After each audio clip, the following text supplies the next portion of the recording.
listening to the Options Insider Radio Network. For more quality options programs, visit www.theoptionsinsider.com or search for Options Insider Radio Network in your podcast provider of choice. Listeners can also access all of our programming through our mobile app, available in iTunes and on Google Play.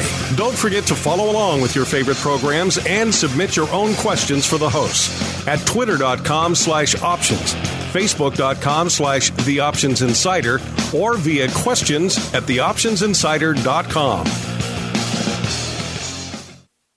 Welcome to Volatility Views, the premier program for volatility traders. Each week, we'll take a deep dive into the world of volatility with in-depth analysis, trading activity reviews, strategy breakdowns, cutting-edge education, and much more. We'll also bring you exclusive conversations with the traders, researchers, and asset managers who are reshaping the volatility landscape.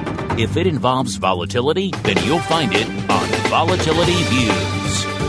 Volatility Views is brought to you by Miax, one of the fastest options platforms in the world. Miax is now trading options on the Spikes Volatility Index, offering pinpoint accuracy, radically faster dissemination, and a highly transparent settlement auction for confident trading, all for competitive exchange fees. It's time to make a change and give yourself an edge with Spikes. Learn more about Spikes at www.miaxoptions.com/spikes. Options involve risk and are not suitable for all investors. The statements made are provided for informational purposes only and should not be relied on for financial or legal advice. And now, it's time to take a deep dive into the world of volatility. It's time for Volatility Views.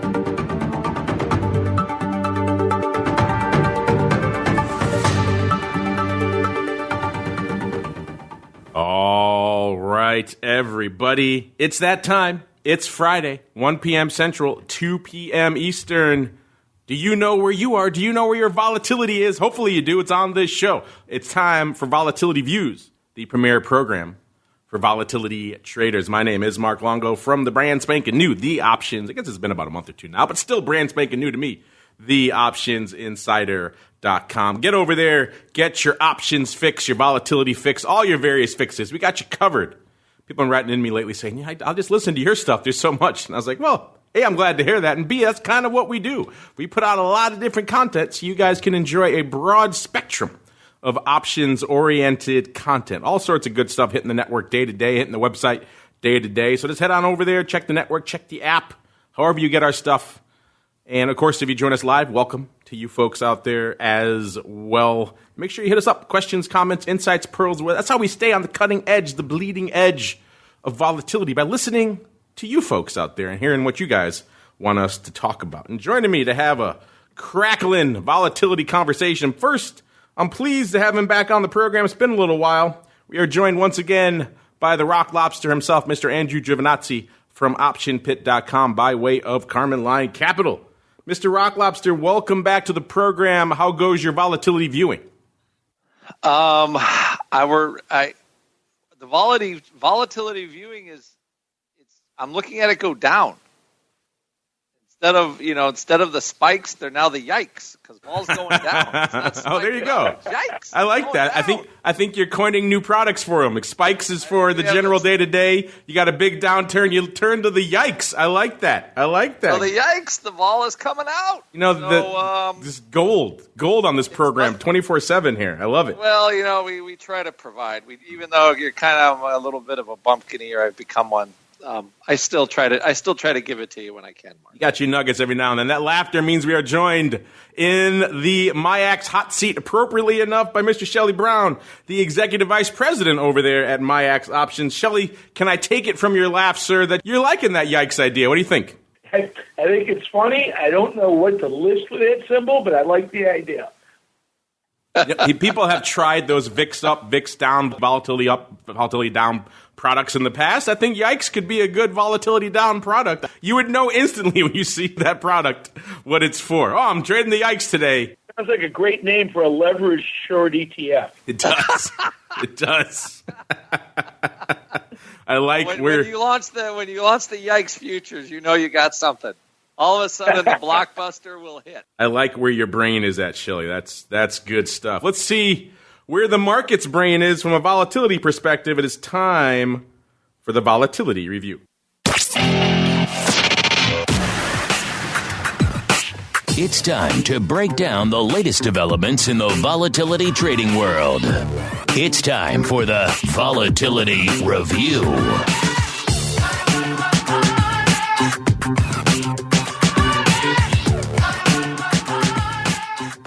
All right, everybody. Welcome to that good old Vol Review. That is indeed the portion of the program where we break down the week that was and indeed still is from volatility trading and trending and analysis and developments and all sorts of fun perspective, maybe some unusual activity. Mix it all in there. You got the Vol Review. And it looks like the markets in general, kind of dependent on where you live in the market, liking today to various and differing degrees. We've got the NASDAQ leading the charge to the upside, up over 1% now, 1.05%. S&P playing the Goldilocks, up about 2/3%, and the Dow saying, being the stubborn little kid throwing a tantrum, saying, I'm not going to play. I'm going to sit here pretty much unched on the day. Looks like Barron's put out a piece today. Dow stuck in neutral. It looks like that is the case. Dow can't get out of its own way today, pretty much almost exactly unched. Gold and oil getting a little bit of a lift today as well, but not much. All this green on the screen means VIX cash and spikes deciding to take some breaks today. VIX cash was at around 12 and a quarter coming into showtime, up a little bit now, at about 12.40 or so. So that puts it down a little more than a handle from our last show last week, about a little handle and change. Spikes is about 12.75, and it's staying stubbornly persistent at that level. It hasn't really moved a lot today, while we've seen a little bit of vacillation in VIX, which is kind of interesting. Spikes also enjoying a hefty premium over VIX cash right now, about a half a handle. Spikes at about 12.75 here coming to show. That puts it down about 3/4 of a handle from where it was this time last year. That's an interesting one. I think we have maybe a listener question about that later, but that is an interesting, the ebbing and flowing of the spikes premium has been a fascinating thing to watch. A lot of what's driving, I should say, the market today is a lot, it's been macro earlier in the week, but now we're firmly into the teeth of earnings season. Big names popping off yesterday after the bell, and indeed before the bell today. Twitter up, looks like about, these are percent, up about 10% today. Google, a.k.a. Alphabet, up about 10% as well. Some of the big movers today. We'll get into more of those names in a little bit when we do our earnings volatility breakdown, Amazon as well. But let's start. He hasn't been on in a little while. Let's start in the land of the Rock Lobster. Mr. Rock Lobster, a lot popping off this week. We'll get to some of the specific size activity in a little bit, but it's been an active week on the vol side. But in general, what is catching your eye in this kind of weird back and forth volatility week, sir?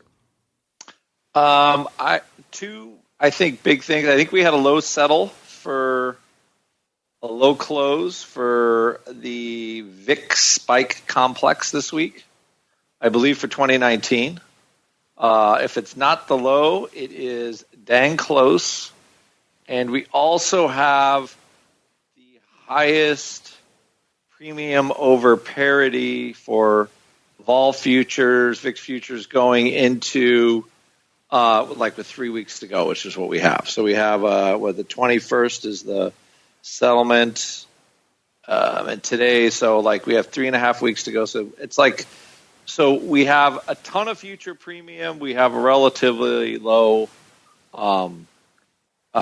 cash index vol prices, and we have not seen that in holy guacamole in a long, long time, since September.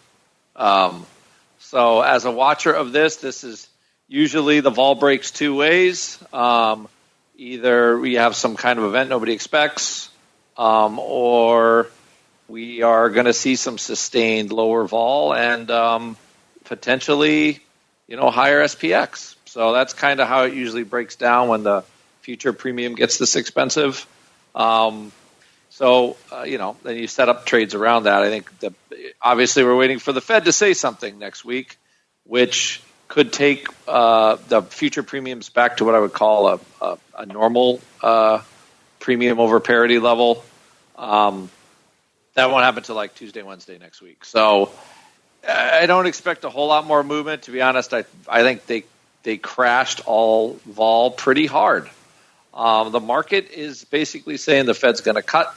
It's going to make everybody happy for a while, and stocks will go higher and vol will go down. So it just remains to be seen. We still have to see it happen, but that's the the earnings are surprising everybody, I think, in general. So that was, I think there was a little expectation was earnings weren't going to be as good, but wow, surprised they are. So that's what we got. Those are the things I'm noticing this week that makes volatility interesting. It is very much an interesting week, and you're right. Settlement time. We didn't get a chance to really chat about it. Settlements are in. We had the spike settlement at about 12:59. Shelly, I always joke, but you're kind of in the big boy camp in the volatility space when people start grumbling and groaning about your settlements. You getting any grumbling and groaning? Have you graduated to that level yet, sir? No grumbling and groaning yet. Everything's been going smoothly at settlements, so nobody's complained. Although, as I said, we've done some things to improve over the existing product, and don't see any reason for people to grumble. There's always reason to grumble in the volatility. Have you ever met a trader, Shelly? I'm not sure if you know this, but they're not exactly the most optimistic, bright and sunny, cheerful lot. If there's a reason to be pessimistic and just generally bitter, they will grab onto it and cling to it for dear life. So, yes, I'm sure those emails will be coming forthwith, sir. But yeah, you're right. Settling on the lows kind of for both there, Mr. Rock Lobster, which is kind of interesting. That's kind of just the way of the volatility space. They once they set a low or a high, that's when the markets feel free to move off those levels. Speaking of coming off, we see our friend VVIX, aka the volatility of VIX, still waiting for the Viking. Got any updates on the Viking, Shelly, when we're going to see the volatility of spikes? We're working on that project now. I think you'll see something at least an announcement in the next few months. But our focus today and for the next coming weeks is primarily on getting the future listed up on our friends at AMZN. Oh, silly priorities. Who wants to have a physical product listed when you could have an esoteric volatility index you could disseminate? Why would you prioritize a product? I don't know why you would do such a thing, sir. But I look forward to having both of those actually to sink my teeth into so I could compare and contrast as we are wont to do here on the program. But as for now, we're stuck just with VVIX. That's down about 81 and a half or so. That's down about 2 handles from where we were last show. So again, remember I said it last time, we got close to that 70 handle and then it kind of just popped a little bit and we're getting down to that range again, 81. I mean, it's not instant, not the second it touches 79.9 does it explode to the north. But, once you start getting into that range, things get a little bit poppy. They tend to move. So these are the times when keen-eyed volatility observers need to have their heads on a swivel. Stay frosty out there. You never know what's going to pop up. Speaking of popping up, the futures have been popping up of late. With the cash around 12 and a quarter, we're seeing that front AUG contract at about 14.30. So pretty much about exactly almost 2 points north of the cash. So seeing a little bit of a healthy contango, at least coming back into that front part of the curve, not seeing the cash and everything else just backward all day long like we pretty much had for a lot this year and didn't just weirdly flat. You go 2 months out, you're at about a 15.75, so you're talking about 3.5 points premium out there. Mr. Rock Lobster, anything's coming to mind or surprising you in the futures curve? And are you starting, now that we're getting down to 81 again, are you starting to perhaps get your head on the swivel for the VVIX pop that is due anytime now? So usually what happens when vols is cheap is I buy strangles and VIX, but I buy them in the money. Or you go to spikes, you buy the in the money goodies. So in the money goodies, I like that. Yeah, like 15 put, 16 call, stuff like that. I have on the 16-17 right now. Bought it a little while ago. It's making a little bit of money. But you've got all this embedded premium, all the vol products run off where the futures run off of, and that's a much higher number right now. So, I look at in the money because if the current trends go, we could see sub 12. And I got some guys in the pro chat room. They're like, no, I can't. But it could for a little while, which is all you need with those type. But, a 16 put has a $4 intrinsic value or close to it right now, and it's only trading for $2.50. But I think even you can get away with the cheapy one on the 15 type style put. And if the Fed says, you know what, the economy's great, we're not lowering rates. As a matter of fact, we're going to hold. We're going to change our mind totally. We'll probably be down 3% on the open or after they announce that on Wednesday or whatever. We could be, spikes will get their name. They will live up to their name, and we will spike probably 16, 17, 18. So that's how I see that, try to play the VVIX that way. That way, you play the slide, but you don't have to get hosed when, we spike. I guess is the easiest way to describe it. You're just full of the spikes puns today, aren't you, sir? Well, you know what? You get it served up when the name is Spike. It's served up to you already. The name does lend itself to a lot of puns and alliteration. It is a useful one from that perspective. Speaking of the old spikes, let's dig in a little bit, see what's lighting it up. Let's break down let's do top 5 positions. They're pretty similar from last week out here in Spikes land. Number 1 with a bullet. Still, remember we talked last week about that 1x2 rolling in for size. He is indeed still open. 10,000 of the SEP. 25 calls taking the number 1 spot. So again, 10,000. That's a good clip. Number 2, we got the AUG 26s for 6,100 of those bad boys. Numero Trace here. What's that movie? We don't speak of Trace. From Ferdinand. That was a funny one. We do not speak of Trace. I digress though. Spikes. We got the SEP 17s, 5,000 of those bad boys. Number 4, the AUG 18s, and round out the top 5 here.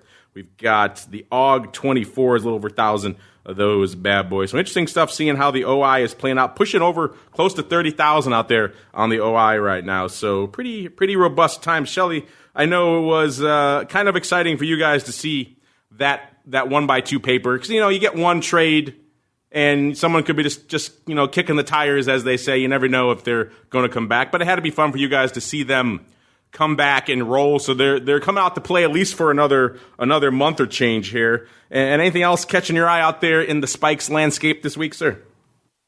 We've seen a couple of other trades much smaller than that 5,000 lot 1x2.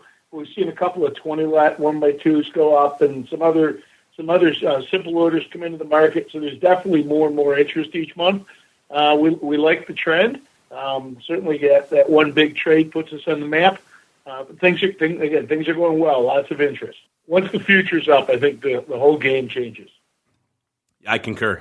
That will make a big difference for a lot of people, institutional players, of course. And you're kind of right. I'm looking at the open interest here, and it is kind of interesting because it is always fun to talk about the 30,000 lots and all that good stuff. That certainly makes the headlines. It leads on a show like this. But I think for me, I think a lot of people, I think there's a lot of interest too in starting to see those 10 and 20 lots trickle in because that's really where we're seeing some of the broad grassroots reach of the product, right? And we are starting to see those. We're seeing the AUG 18 puts, 23 calls, all that kind of fun stuff.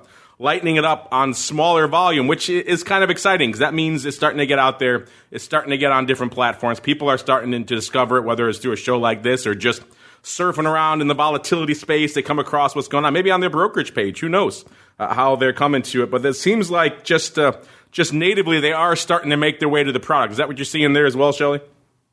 It is what we're seeing, and some of them are attracted by the fees.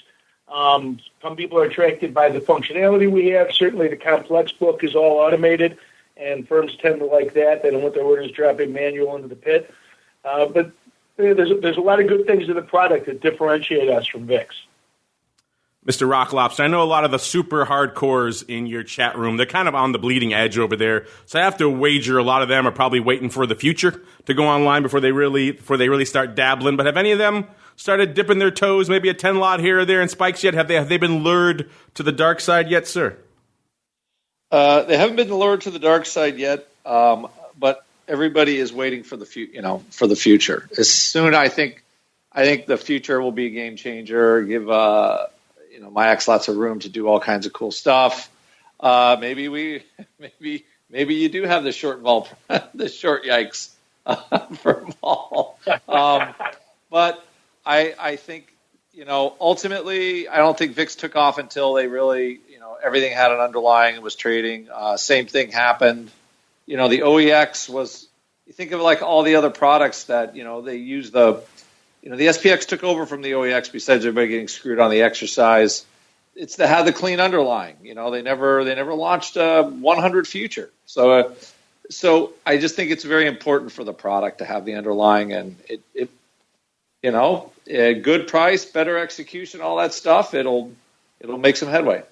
It is funny. You're right. That's a good point to have some historical perspective. Everyone looks at the volatility space the way it is right now and thinks it was kind of just instantly formed in a snap. There was a big bang in the vol space, and here we are with all these high volume products. And yet, VIX, you're right, languished for years as just an abstract index on the OEX. They revamped it, moved it to the SPX, still didn't do a lot. And then they finally got out there and launched, didn't do anyway because it wasn't tradable. Then they finally decided to launch the futures, and then we sat with just the futures for a couple of years before we finally got the options on them. And then even then it was a slow burn until things like VXX really started kicking in, and then all of a sudden this flow started happening. So it's a multi-part process. You underlying first in the case of VIX, and then the options. Spikes going the other way around. Options first, then the spikes, or then the underlying. And then usually it has to be a nice little ecosystem of ETPs to help feed volume back in. And once you have that kind of 1, 2, 3 punch, then you really start seeing volume kicking in. So we're kind of spoiled right now. We have these goggles of recency where we expect everything to come in and bam, hit hundreds of thousands of contracts. So the fact that we're seeing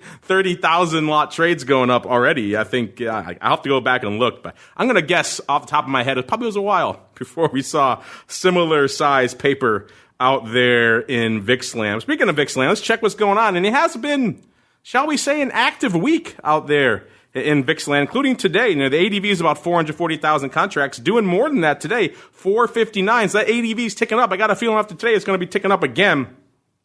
Before we get to all that stuff that's going on, let me start with the top 10 out here in VIX options land. We've got numero 10 here. We got the SEP 24s. That is, there's a couple other SEPs there too. So that's the first SEP here on our list, doing 127,000 contracts. I should say open interest, not trading this week. Open interest, 127,000 contracts. Number 9, we got the AUG 17s, $1.34 on the tape. Number 8, the AUG 30s, back to the 30 strike, 135,000. 30 persists. It's fascinating, the persistence of the 30 strike. I'm going to look and see really quickly. I think, we haven't seen the 30s emerge yet on spikes. I'm waiting for that day. Then we'll know. Then we'll know it's truly arrived. And the love for 30s has just spread across everyone. Let's go. Number 7, AUG 24 is $1.42 on the tape. Number 6, the SEP 16 puts, 153,000 contracts on the tape. Number 5, breaking into the top 5 here, we got the AUG 37 halves. That's been an interesting strike. We've seen some rolling and moving of that kind of paper, but 37 half, dare I say it, maybe it's the new 30. It's a hot strike for somebody out there. $1.59 open there. Number 4, AUG 25s, 208 on the tape. Numero trace here. SEP 23s, our final SEP on the list, 235,000. Number 2, the AUG 19s, 243,000. And rounding out the top 10, this is a more respectable number for number 1 then. 430,000 of the AUG 20s. For a while there was $1.70, $1.80 for number 1. That's not what we like to see on number 1. That's usually mid-card at best. So number 1, 430, a little bit more respectable out here. 7.6 million calls, or I should say options, open out there in VIX land. It's about 5.8 million on the calls and about 1.8 million on the puts. And Mr. Rock Lobster, how do we describe this week? Would you say the whale is back, 50 Cent, maybe all of the above? It's been a bit of a crazy week, would you say? Anytime 400,000 contracts go up, not only that this is one of the times that usually, as I recall, the whale would buy them, and then there was a time when it didn't look so bad, but right now, I think they're down like 20 cents or something like that already on the 400,000. So as you would say, that leaves a mark, at least short term. So I think the strategy of the super low vol, they come in and start buying these things again, looking for the home run ski of February 2018 is back. So for a brief moment, vol really picked up pretty hard in the products, but you have to think about it like this too, like 400,000 of the 20s go up, and that volatility was totally absorbed by the market.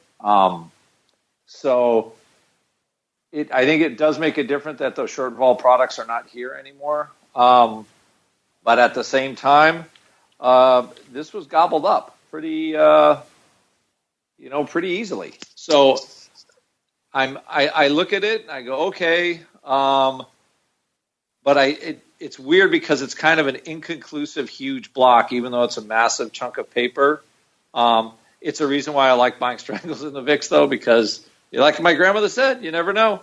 You never know how you could wake up and what could happen. So, but as of right now, it's a huge block, and we're still seeing, we're still seeing ultra low vol of vol, considering the magnitude, considering. You kind of remember when breaks it when they crushed the vol prior to, that was nuts. That to me, that we still laugh about that. I mean, it worked out if you were super patient, but in the interim, it looked like the worst trade on the planet. Oh. And that was all off one stupid telephone poll that some firm did. That everyone decided Brexit was not going to happen. It was a done deal going the other way, and they just annihilated all the vol. And then, oh, whoops, we screwed up. I remember we were even talking about on the show. We said, well, maybe they shouldn't be hitting the bid so hard. And, oh, lo and behold, we were correct there. They crushed it. So, I mean, and that usually, too, and I'm exiting some vol puts today. And if I have a shot, I'll exit some tomorrow, just maybe flatten the delta a little bit. Because there's plenty of room for vol to run down, as hard as it is to believe, next week if the rosy vol scenario comes to pass. But you take that early vol hit, and you're like, well, it's selling vol because it only stays so low for so long, so it's a temporary direction. Not like stocks can go up and up and up and up and up for years. It's hard to catch a pullback, but vol can move pretty darn fast. So you got to take your money when you have the chance. And at least for right now, I think it's a pretty decent day to do some of it. But it does feel like they're kind of selling this a little early. I'd have to admit.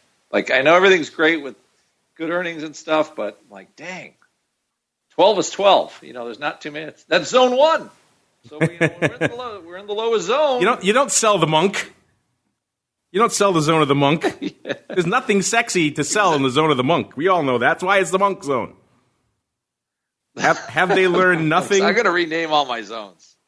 Have they learned nothing from this show here? Yeah, the monk. But I like the way you termed it, inconclusive large block of paper. It's kind of what it is.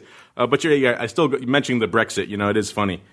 That still holds out to me. It's just one of these crazy head-scratching moments in the history of the show. We were all looking at this saying, my God, they're annihilating this, and the vote hasn't even happened yet.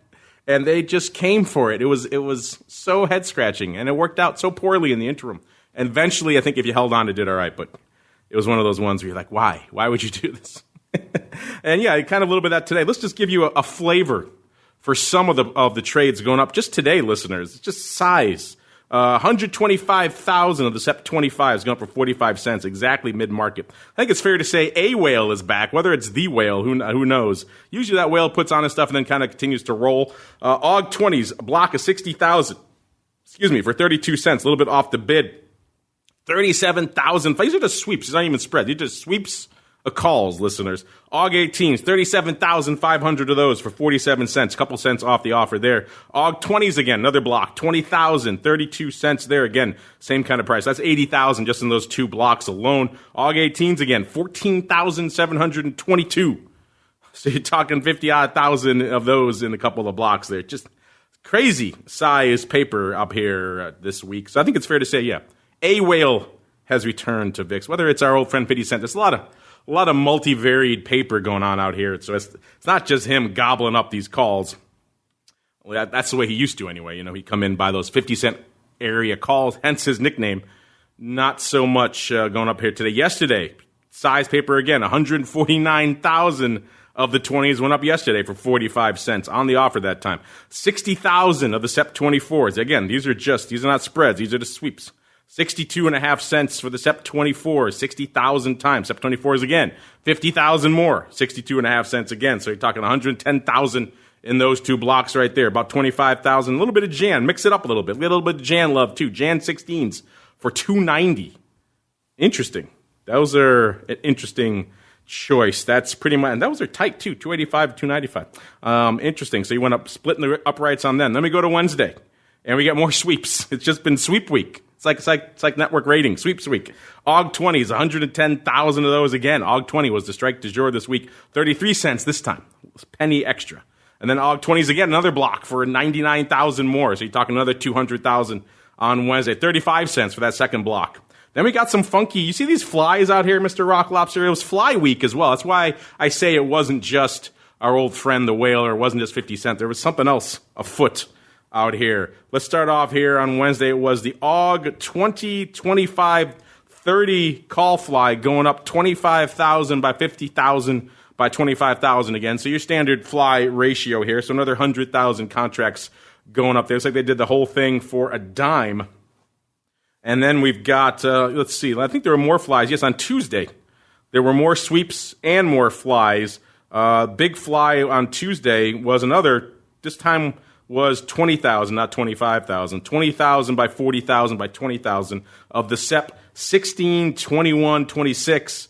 So if he was rolling, you think he would probably do it all in the same day. It'd be kind of odd to take a day's worth of legging risk. Maybe the paper on Tuesday inspired the paper on Wednesday. It is weird to see the longer duration month go up first and then the AUG. Either way, a lot of weirdness going on here. That fly went up for 66 cents. 20,000 by 40,000 by 20,000 times. Also had more sweeps going on. SEP 23s going up, actually. Looks like it was, actually, I take that back. It was a AUG 19 SEP 23 call spread. It went up 83,000 by 87,800 times. So, yeah, size paper this week doing it net for, looks like 8 cents debit here. So just, I think funky is the paper. Funky size paper this week, Mr. Rock Lobster. Would you concur with that, sir? Do you see these flies going up? They're big flies. And then, with VIX, that you've got the problem of how long it takes that fly to mature. It's not because the future kind of lags and all that other stuff. So it's a long maturity date with that fly. But yeah, I think, again, we're hitting that low vol and people are buying. It's the smart way to buy vol if you don't want to watch it just rot in your face really fast. So I view those as like lottery tickets. Yeah, I was going to ask you about these. We don't see a ton of fly paper. We see the ratio leg of the fly where, obviously the 1x2, the 1x, those kind of 1x6, all those kind of funky things. We don't usually see the kicker leg coming in like you see on the fly too often. And I think there's reasons for that. You're right. It takes a little while for these flies to pay off. Kind of weird that we would see two size flies for a similar size in two separate months on two separate days, though. Do you concur? If you're going to roll your fly, you do it the same day. You'd hope. I think so, but it's I think everybody's being a little lazy because not much should happen until next week. So I think there might be a little bit of that, the kind of, calendar event laziness stuff going on. That's pretty lazy. But I'll tell you what, it's hard to sell any puts today in the vol products. They are not taking squad douche. Normally, sometimes, everybody's just sitting there, oh, yeah, I finally got a fill. But my gosh, it's taken a while to get some fills in the vol products today. Just nobody's in a rush to buy them with all the, everything kind of dangling down here. You know why? Because you're not sweeping calls. If you were sweeping calls, you'd get filled in an instant, sir. Get all you want. You didn't get the memo at the start of the week. You got to sweep all the freaking calls you want or call flies, and then you're filled all day long. No one's playing puts. No puts this week. You didn't hear that? No puts. In fact, I'm looking at all these top prints. I don't think I see any puts to speak of here. AUG calls, SEP calls, AUG calls, SEP calls, AUG calls, Jan calls. Yeah, I don't see a single put. So, obviously you're out of step with the broad market, sir. Exactly. No puts for you. No puts for you. Let's move on to maybe something that maybe there are some puts lighting it up. And we know you guys like to play in the downside. Of course, our old friend VXX getting a little bit of erosion juice kicking back in after kind of languishing around 23 for a couple of weeks there. Kicking in again aggressively, down about 1.5 points from our last year, down to 21.5. So those downside puts looking kind of nice, kind of juicy. Today, decent volume as well, about 144,000 on the tape. That's pretty close to the ADV, which is right around 200,000. Let's break down our top five out here in VXX land. Numero cinque here let's see, we got the July 20 halves for these expire on the 26th, so today, so they're going out today. 20 and a half puts, I'm guessing they probably are not going to make it, perhaps a bridge too far. 30,000 of those bad boys. Number 2, AUG 20s, going for 32,000 of those. Number 3, the SEP 20s, 20 line, getting a lot of action here. 33,000 of those. Number 2, the SEP 17s, 42,000. Number 1 position out there in VXX right now, the AUG 19 half puts, nearly 50,000 of those bad boys there. Total about 1.4 million contracts open, about 7 million on the calls. 700,000 on the calls, and about 700,000 on the puts. Today's action, though, Mr. Rocklopster, this is where you need to go for your puts. Forget VIX. VXX land, the big print, 12,000 of the AUG 20 puts expiring on the 2nd, going up for a nice dime. 12,000 times. That's opening. So new paper here in the weeklies on the VXX. Also AUG 19 halves, also more opening, also expiring on the 2nd. These puts going up 8,500 times of those, then a couple thousand more of the AUG 20 puts for 8 cents, lifting offers. So, Mr. Rock Lobster, if you want to lift offers and puts, I guess VXX was your place to be today, sir. I think so. And VXX is the. I think I have next week there. It's decaying at around 18 or 19 cents a day theoretically. That depends where VIX's stuff is. So. There is a lot of decay going on. So 20 VXX is very achievable next week without too much trouble. So, and usually, that theoretical low spot, you can kind of see where the puts peter out. But, there's a bid for the 18 puts. There's a bid for the 18 and a half puts. So there's bids for all that junk. The potential for, puts are bid when there is a potential for a vol crush there. So you don't normally see that, but, there are little tiny bids sprinkled around for the downside in the product. So, like I said, it very well could be a yikes weekend for vol or a yikes week for vol. I'm just saying it could happen. People want them puts. Yikes all around. Yeah, they do. They want all these little baby puts here, getting a lot of love. Looks like the 20 halves going to be a bit of a bridge too far today. I'm sorry for whoever's got 30,000 of those bad boys on shades of January, where the 30 strike came so close to expiring in the money, but then did not. Left a lot of money on the table for a lot of people I know there. Hopefully, it looks like mostly you can't complain right now in VXX land if you're playing the downside. I know a lot of you are, because it has been eroding at a nice pace, 1.5 in the last week. You can't ask for much more than that, especially given what we got going on out there in the futures right now. You got a nice little contango to the front. That helps. But in general, it's been flat for most of the year. So getting this kind of erosion, given what we've seen out there in the futures, actually pretty good. Let's look earlier in the week on Thursday. Upside calls were the action out there, hitting the bid on the AUG 28s 15,000 times. Also opening on those. So people crushing a little upside, maybe to finance more of those puts. 20 looks like close to 20,000. The AUG 28s went up on the bid for 35 cents. So could also be. Let's see. Is that one of our size strikes? It is not. There are. I'm taking it back. It's out of the top 5. It's number 7. There are 26,000 open out there, but it looks like these those could have opened on Thursday. That's why they're open today. So it looks like someone might have been opening the 28s for size, selling them yesterday. So there's some short upside is in our top 10 there with about 26,000 of the AUG 28. So short does indeed seem to be the order of the day. You know where it wasn't the order of the day? That was out in earnings vol. Let's get to some of that. It's been a big earnings volatility week. Just a few of the names popping off this week, listeners. TD Ameritrade on Monday, Snap and Chipotle on Tuesday, Boeing, our neighbors across the street here, Boeing on Wednesday, Facebook and Tesla also on Wednesday, Thursday, Amazon, Google, a.k.a. Alphabet, Intel, WWE, and then today we had Twitter and Mickey D's, so big names popping off this week. We're in the teeth of it. Big week for FANG stocks as well. Let's see here. We had, of course, these reports. You can find these over there at theoptionsinsider.com. Click on the Options News and Articles tab on the top right of the homepage there. You'll go right out to all the articles. You'll see the earnings reports right there in front of you. Let's just break down a few of them. We got some looking forward here as well for Apple and some names that are popping off next week on the 30th. But let's go back a little bit before we get to that. Let's see if I could find. There's so many names on these reports, listeners. Trying to find the ones for today. Let's see here. We've got Twitter. We've got. Where are the names? Here we go. Twitter. So Twitter, coming into the time of this report, was at 38.73. Let's see how it's looking right now. Yeah, let's see. Okay, so they were pricing in 13, almost 14%. So a pretty big move here. And then in the past, they moved about 12%, though. So maybe not unearned, that premium they were pricing in. That worked out to implied of about 52%.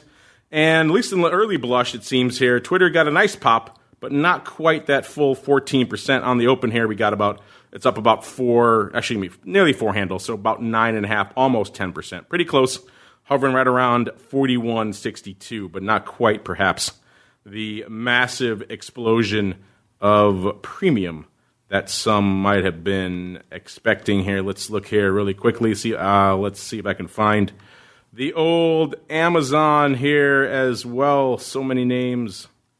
There it is. Amazon. Okay. At the time of this report, they were a wee bit shy of the 2,000 level. Doesn't that sound crazy to say out loud? 2,000, of course, is the level Amazon has been dancing around for a while now. They were pricing in a comparatively modest, certainly compared to Twitter, 5.5% from a vol percentage.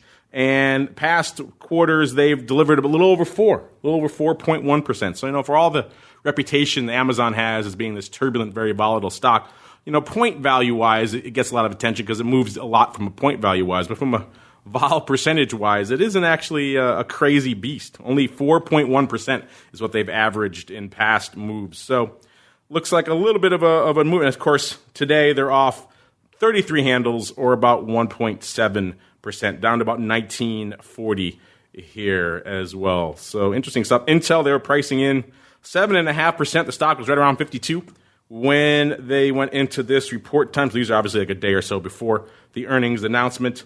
And let's see, in the past, they've delivered about exactly 5%, and today they're off about 1%.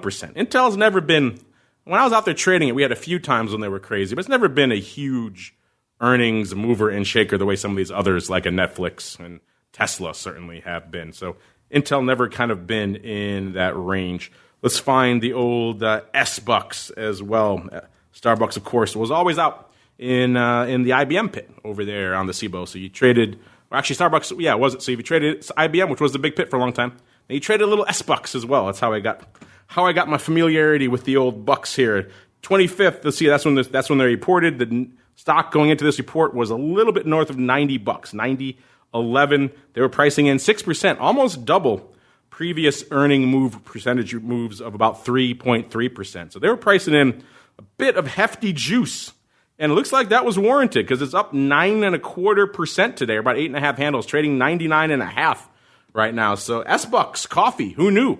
That was the volatility leader out here today. I could keep going on, but Mr. Rock Lobster, were there any particular? I know you guys don't counsel a lot of earnings trading over there in the land of the pit, but a lot of big names are popping off this week. Anything resonating with your crazies there in the pit chat? We had one of our pro clients had a strangle straddle swap in. I know it sounds confusing. In Google. Well, the play is he sells straddles near the money, and then he buys out of the money calls and puts on a ratio, and it was kind of a home run today. But sometimes that's a cool straddle. So yes, I do look at them sometimes because you never know how the market prices things ultimately. So I would say yes, we do look at them. We did have one kind of a winner, and but overall, usually kind of the post earnings flow is a little more reliable than the earnings flow, I would say. So that's where that is at least. But yeah, Google with a $100 move. That was kind of a winner. So there is some interest in it. but we just don't go and sell the, a 20 delta call spread or something in earnings. It's just the penalty on that stuff can be pretty brutal. You can say many things about earnings flow. Reliable is not one of them at all. So No. you know who are reliable, though? Our audience with some great questions. So let's get to some of those with your volatility voicemail. It's time to share your thoughts and opinions with your fellow volatility traders. It's time to check the volatility voicemail. Make your voice heard by dialing 779-669-4VOL. Posting a comment on the optionsinsider.com, sending an email to questions@theoptionsinsider.com, or posting your questions to twitter.com/options or facebook.com/theoptionsinsider. All right, everybody, welcome to the Vol voicemail, the portion of the show where you guys take the reins, your questions, your comments. Shelly, I hope you put on your question answering pants today because we got some spikes ones flowing in. Let's start off with this one. Let's go out to the creatively named LLL77. Triple L wants to know, he's got a very simple question. I like it. He wants to know, what's next for spikes? So apparently, Shelly listed in the options, that's not enough for him. He wants more. What do you got for our friend here, Mr. Triple L? We appreciate the question, Triple L. We have several things in the horizon. As we spoke about earlier, we've got the futures coming up, hopefully in September. Those will be listed on the Minneapolis Grain Exchange, MJEX. But, of course, their technology is CME's Globex. So we're excited about that. We will begin calculating the Vol Index, what has been named here in the show Vikings. And our friends in Minneapolis really like that name. So that has resonated with the team. Right now, we're only listing contracts out 3 months in the options. Once the futures are up, we plan to go out 6 months. And then there's several other products and projects we're thinking about. Some of those I can't talk about yet because they're all internal. One of the big things for our hedgers out there is without a future today, you have to trade combos, and you can trade combos and the options at a 3-to-1 ratio against combos in spikes. We hope to have approval from the SEC in the next few weeks to up that ratio to 8-to-1. So it'd be like trading the underline that allows you 8-to-1 ratios against combos. And, of course, combos on spikes are greatly discounted. They're a penny a contract if you're using it as a hedge against other spikes positions. Well, there you go, Triple L. Hope that was enough for you. That's a lot. You guys have a lot cooking. It must hurt you to the core, Shelly, that to have a product named Viking. I know how big of a fan of Minnesota Vikings you are. Being a lifelong Bears fan, I can only think of one thing worse than Vikings. Yeah, it's not the Packer, at least. Calling it Packers. Yeah, if it was the Packer, then that would be weird. A, and B, that would be far worse. I think so. It's take your pleasure in the small victories where they come here. We got to go in here too. This might be a good one to save for the next time Simon's on. We got Thor. Got some interesting names on the show. I might mark this as maybe we'll table this one. But he's got a question which has kind of been occurring to a lot of people lately. He wants to know why does Spike trade above VIX some weeks and below it others? There's a lot of moving parts. Go ahead, Shelly. Go ahead. There's a lot of moving parts, and Simon can address that better than I can. But a lot of this has the premium and spike over VIX generally happens when we're using the spider options in the March, June, Sep D cycle, where the spider dividend is included. So that dividend is a little bit of an impact on the spike cash calculation because of the premium in the options associated with the dividend. But from a more detailed mathematical perspective, I will defer to Simon in his next time on the show. Yeah, be careful what you wish for, Anthor, because that answer could get pretty involved. But I think that is a good one to say for him when he's back. So he could talk about the nuances of the calculation. But you're right, that old SPY dividend keeps rearing its ugly head in many new and surprising ways. And obviously, there's different underlyings, there's different term structures in those underlyings, different skews in those underlyings. A lot of things at work, dividend in one versus the other. There's a lot of different moving parts to these calculations, which is why. But you're right, a lot of people have written in and noticed that same thing. For a long time, it seemed like that spikes had a safe premium to VIX cash, and now it's kind of ebbing and flowing a little bit, which makes it, I think, a little bit interesting, a little bit fun to watch. You can't just reliably say spikes is a quarter of a point higher than VIX cash all the time or somewhere along those lines. All right, Mr. Rocklaps, I think we got a question here that I'm sure a lot of our audience shares to some degree. This comes from Shelton. Shelton wants to know, hey, I'm sitting on some decent profits in my VXX Jan puts. He puts in parentheses, thanks to you guys. Well, you're welcome, Shelton. Get yourself something nice, or your wife maybe, or maybe both, or maybe pay for your kids' college. Who knows? Whatever you need to do with that money. Glad we could help. He goes on to say, my query is, what do I do now? You and everybody else. I'm tempted to sell them out because I'm up over 2x on the position, but my gut says, the old gut. The gut's dangerous. My gut says there is more downside to come. However, I know from listening to you guys that an upside blip can happen between now and then, which will wipe out all of my gains. What about some fairly cheap D's or Jan out of the money calls as a hedge? Put some of my gains back to work as a way to hedge the position. You know, Mr. Rocklaps, we've had variations on this theme many times on this program. It does seem to be a bit of a recurring conundrum. You know, you got those VXX. I was just talking about how, the 20 puts are out there and we've had some good erosion, some good juice. So I'm sure a lot of our audience is in the same camp as Mr. Shelton. They're sitting on some nice profits. But we also saw back in 2018 that those profits can go away pretty quickly if you're not pretty quick on the draw. And VXS could stay at those ranges for a little bit, certainly through an expiration cycle like it did in Jan not too long ago. And I know a lot of people were betting on that 30 strike and it didn't come to pass. So this is not exactly an unusual scenario. I think there's a whole cottage industry of exactly how to do this. Everyone's kind of got their own flavor. Some guys like a little bit of VIX. Some guys go a little bit of VXX calls like he's talking about. Some go other ways. You can do the future. There's a lot of ways you can go about doing this. So I bought you some time, Mr. Rock Lobster. I hope that works for you. But I know you have your newsletter and everything else. What is your go-to methodology when you want to lock in a little bit of or hedge a little bit of VXX profit? Or do you think maybe he should just dump it? He's up and take his money and run. Well, nobody ever went broke taking profits. So that's the first thing. The second thing is he's got to, so there's couple things. One is what's his profit target goal. So when you trade an option, you have to have an exit. So if his target was to double your money, he's made it. But if his target's to make 4 times the money, then he's got to deal with the slings and arrows of all going up and down. Right now, since the event is next week, right, for the FOMC, I would just pick a next week option in the VXX. That's 15 or 20 cents, something junky. That's what, 1 point out of the money, or I think you can buy the 20. What was I looking at? I bought the 22 calls for you can buy for the 23 calls at 33 cents.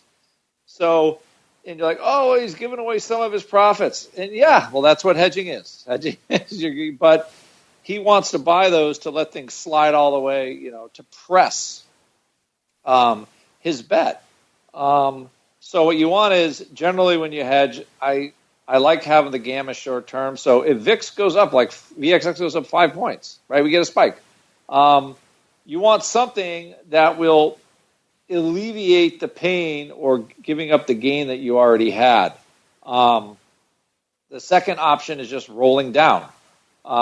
Taking the put you have, rolling to a lower strike at the money, taking your profits out the table, and just waiting another 6 months. So those are your two choices, and they're dependent on how much money you have in it and what your profit target is. I think those are the first two things that I would look at.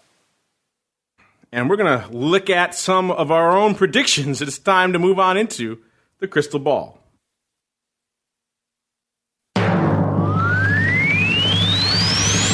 It's time to peer into the future and reveal what the volatility gods hold in store. It's time to look into the crystal ball. All right, listeners, welcome to the crystal ball. This is the portion of the show. We got a weird one today, Mr. Rock Lobster. An interesting one, nonetheless, because we make prognostications for both spikes and VIX here in the crystal ball. So we have a weird scenario where that premium between the two has made it a bit of a coin flip as to who the winner is. Last week, I was at a 12.75 and about between 1275 and 1280. 1275 for VIX cash, 1280 for spikes. Spikes at about exactly at 1275. So I pretty much hit almost a bullseye for spikes. VIX cash, though, come in at the end of the show at about a 1230. So I was off about almost half a handle there, which is kind of interesting. Again, reflecting that premium we're seeing between spikes and VIX right now. On the flip side, Mr. Meatball was at about a 1220 I think he actually did it the other way. I think he said spikes was going to be under. So he said 1220 for spikes, so he's off over a half a handle there, and 1225 for VIX, which he's about a nickel away there. So we have a bit of a tie. I was a nickel away in spikes. He was a nickel away in VIX cash. So I guess you can see my conundrum, sir. What do I do? Well, since it's your show, you will do what you always do. Declare yourself the winner and tell everybody to go pound salt. Yes, that's exactly what I will do. I am the winner. That's a phrase I use every day. Go pound salt. I will be magnanimous. I will say we are equidistant, and so there is no winner. And so, you know what? I will be so charitable, Mr. Rock Lobster, because you weren't on last week. I will be this charitable, even though I pretty much arguably won and arguably crushed it just amazingly. But outside of that, I will be so charitable as to say, okay, Rock Lobster, you can choose. Do you want me to go first and blaze the trail for you, or do you want to go first yourself? I'm going to go first to give you the opportunity to carp me so the audience can actually know I probably owe you a few. Longo is like. I owe you a few there. But